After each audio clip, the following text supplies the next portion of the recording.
Self-expression is the ultimate form of self-care, and I learned this just in the past week. It was very recent, and I've always engaged in self-care as a way of like, oh, treat yourself, get your nails done, I don't know, have a nice bath, or buy a perfume, or put on your makeup for the day, get cute. You kind of spoil yourself, and I have started to see it in a completely new light as of like literally 2 days ago.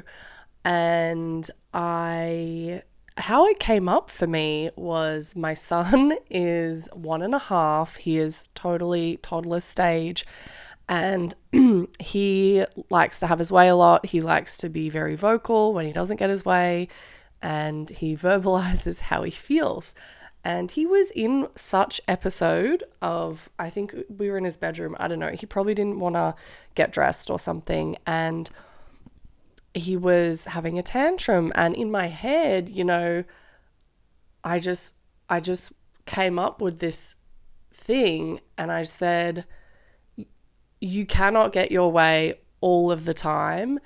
And I caught myself, and it was a really big moment for me because our world is a reflection of our inner being. Like everything we see around us, in our relationships, in our job, in our income, in our businesses, is a mirror of how we feel and is a mirror of our internal reality. So knowing this, I was like, okay, even though that's how I feel about him in that situation, I was like, that's actually how I feel about me and my situation, and having to slow down in this season of life because of our childcare situation and my mother moving away, and just being like, okay, I'm going to have to slow down and kind of pull in the clutch a little bit on achieving my goals. I'm still going to get momentum. I'm living in that friction zone. I'm kind of almost in gear, but I have some speed. I'm just going a lot slower than I'm used to going. And that has brought up a lot of frustration for me very recently because, I want these goals. Like I see the success, I have that success, but like I want to achieve so much more. And just in my current physical reality, I am experiencing like I need to pull back and slow down a little bit to do the family stuff and just figure out what we're going to do there while keeping the business going, while serving clients, but just not looking to expand as much at the moment, just from a capacity perspective. And so that's the background. And when I thought to myself, you cannot get everything you want at the same time, I was like, whoa, that's how I feel. And then, I was like, well, I don't want to project my shit onto him, even though, it was just a thought.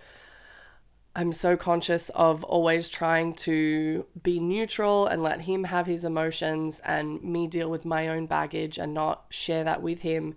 But a way that I think that I have started to see, like I can have things all the time, maybe just not on the level that I want them to be, is simply through self-expression.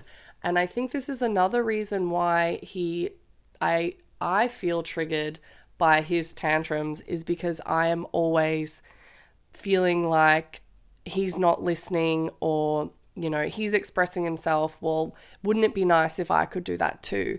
And I think that's really just like the crux of it, right? Is that like so often we just bottle up how we feel. We don't express ourselves. We don't say what we want. We don't say what we need. We don't advocate for ourselves. We don't speak up.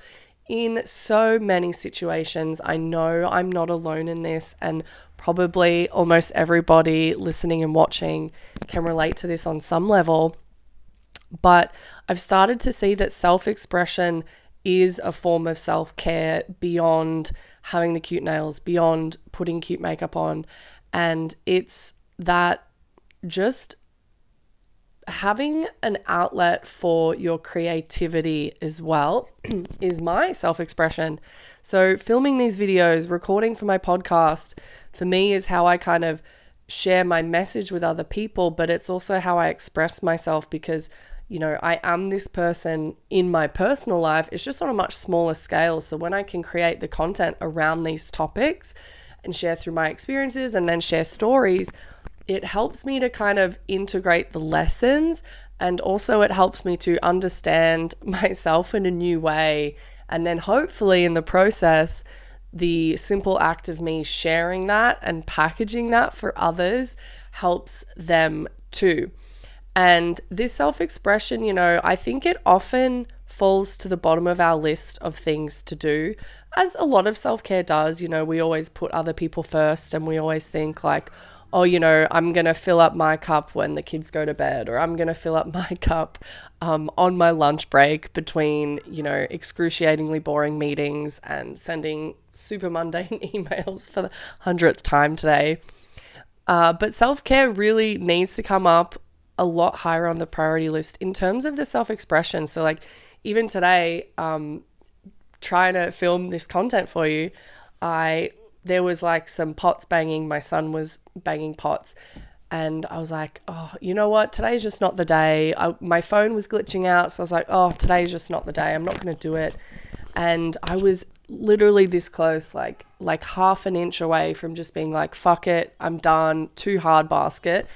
And then just before I put my phone down and like had a cry, I was like, no, it's important to share the effing message, because it would just be another example of me having to bottle it up, to put it away, and to say, just because all these things interfered with what I wanted to do, like I just was gonna allow myself to be defeated by it.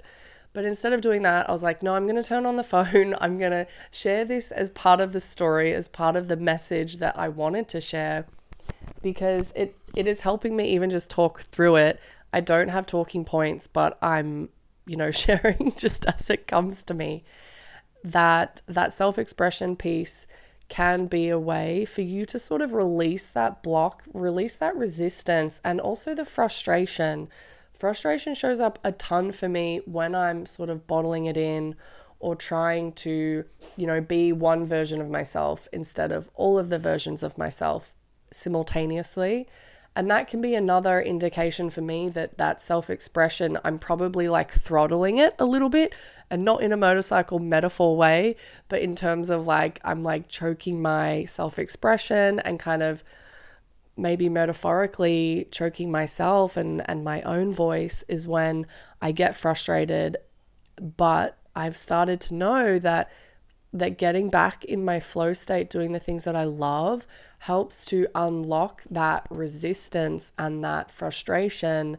And also, I think a little piece of that self-hate, or like, when I get so down on myself and I get so negative towards myself, that's where I can start to talk to others, share with others, and it just kind of opens the floodgates, I guess, to that creative vibe. And then, I feel better by sharing, what is on my mind, on my heart, in a really authentic way. So if you're listening and you're just like, yeah, I feel frustrated all the time, or I feel like, things aren't going my way, or I'm not getting my goals in a way that I want to, or for a certain season of your life, you just have to pull back. I know that can be really frustrating, but the point here is really to find ways to express yourself. So whether that's like through a creative outlet,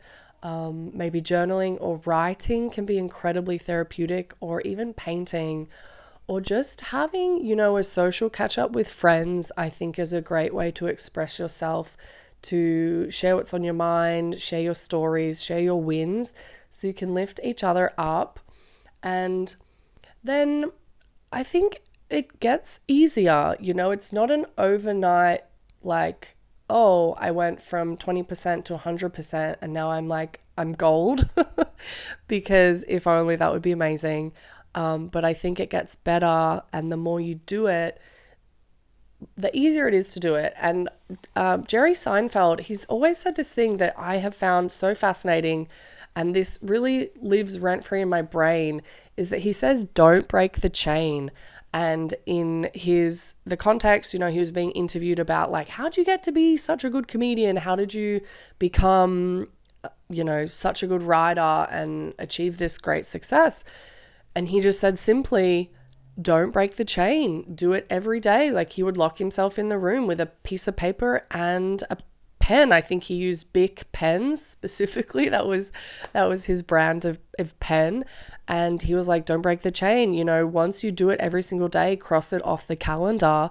And then, if you do it enough, you start to see like a chain of X's on the calendar, and don't break that chain. Do it every day. And I think that is such a beautiful testament to expressing yourself, being creative, leaning into what is really authentically you, and also getting good at something, because we do want these instant wins. We do want to be the millionaire in a year, or all those other income goals that you can have on your mind. But it's like, well, what if you just expressed yourself for the sake of expressing yourself, and that led to something else? So it was looking more at your self-expression as a piece of self-care, but on a larger scale as a piece of art, and looking at maybe your life as a piece of art, and your work, your self-expression as a piece of art, and doing it to do it without expecting what might come of it, without having that intention of like, okay, if I put this out there, then I want to get a brand deal. If I create this product, then I'm going to sell 10,000 in the first month. And just doing it because you want to do it, because it feels good, because it helps you feel better. And that is really what I'm holding on to today. I'm like, wow, this medium right now, doing these really quick videos on the fly feels great for me. It feels very flowy. I don't script them. They just come to my mind as I talk, and then I'm integrating them through my life. It's not perfect. The video, it's getting a little bit dark outside. It's just natural light. I'm wearing a hat. I'm not wearing makeup. I'm not wearing a bra. I'll talk about that in a second. And it's just like, what if just do it. Just don't break the chain. Express yourself in a way that's fun for you, and just go and do that. Don't wait for permission. Don't wait for someone to say like, yeah, you should do that. Just go and do it. Like give yourself the permission slip, like write it out. I don't know,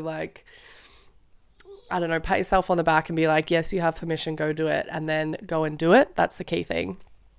And that is really the summary of today's message. The other thing I did want to say is I have been watching a lot of Emily in Paris, and I've really gone through like a roller coaster with this TV show. Love, and then like a little bit of hate, and then love, and now I'm back on. The Emily character, I just, I think at the very start, can I be honest? This is so silly. I think at the very start, maybe season 2 or something, I was like, wow, I think I got jealous of her, because she had a really amazing life and her wardrobe is insane. Like, whoever is in the wardrobe department on that show deserves an Oscar, because it's so beautiful. Every outfit, every scene is just like makes me drool. And she has this really great career at a marketing firm in Paris. And I was just like, wow, she's so good at her job. Like, again, the world being a mirror of who you are, is I was like, I want that for me. And I felt like it wasn't in my physical reality. So I was like a little bit jealous. So I kind of went off it for a while. It was kind of circa when, I don't know, she went to like her friend's chateau for the first time, and for like that champagne marketing event. And I'm back on the train of Emily in Paris, and I love her boss. Her boss is Sylvie, and I've been to France. I didn't spend a ton of time with like Parisian people, but she just seems to me to be like the ultimate, most epic, most beautiful and stylish marketing badass boss. So cool. So Sylvie, and she, pretty sure, like, she just is freestyle. She doesn't wear a bra in like any of her outfits. And quite often she has cleavage out and she's just like bearing all. And I'm really leaning into that season of my life. I never have really been able to find a good bra that I like. I kind of wear those crop tops that don't have the underwire, and they're hit and miss. Like it depends on the brand really. But I was just like, you know what? I'm going to be Sylvie. I'm going to embrace my inner Parisian marketing mogul, and I'm just going to not wear a bra anymore. And so far, so good. I think I've been several days doing this, but it's been like a really big habit for me to break, because whenever I started getting boobs, like you're like, oh, I have to wear a bra, and it's just like part of your routine getting dressed. You just like go to my wardrobe, go to my underwear drawer. It's all like beautifully folded, so cute, color coordinated, and then I would just pick out the bra. It's usually my favorite. It's like a DKNY red sort of lacy one at the moment currently. But then I was like, no, why am I doing this? I don't need to do it anymore. And I have hopefully successfully broken that habit, and I don't think anyone cares. I don't think anyone notices like the way that I thought, and it's just like not a fucking big deal. So that's where I'm at with my current brassiere situation. I'm channeling my inner Sylvie from Emily in Paris. So that's a little piece of BTS on my life at the moment, and I'm feeling really good about it. So that's the message today, and I hope wherever you are, you're having an amazing time, and I'll catch you soon. Bye.